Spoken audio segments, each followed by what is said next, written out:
দেখে আমার খেয়াল হলো হাতের ভাত ডাল তখন আমার কানের সাথে মাখামাখি করছে। তারপরে দে ছুটে গিয়ে ঘরের খাটের তলায় ঢুকলাম। তারপর কত কাণ্ড। আমরা দুই বন্ধুতে ছোটবেলায় কম দুষ্টুমি করেছি, সেসব কথা মনে পড়লে আজও হাসি পায়। না, এবার আমি উঠি। যাই গো পাঁচুদা, বৃষ্টিটা একটু ধরেছে।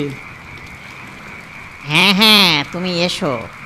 এই জলে কাদার মধ্যে সাবধানে যেও কিন্তু। বর্ষাকালে এই এক সমস্যা, কি আর করা যাবে। বলে নরেন সাইকেলে চেপে বসলো। দূরের দিকে তাকিয়ে দেখলো এখনো বিদ্যুৎ চমকাচ্ছে। কিছুক্ষণ চলার পর কাঠের পোলটার কাছাকাছি এসেছে, এমন সময় পিছন থেকে কে যেন হেঁকে বলছে,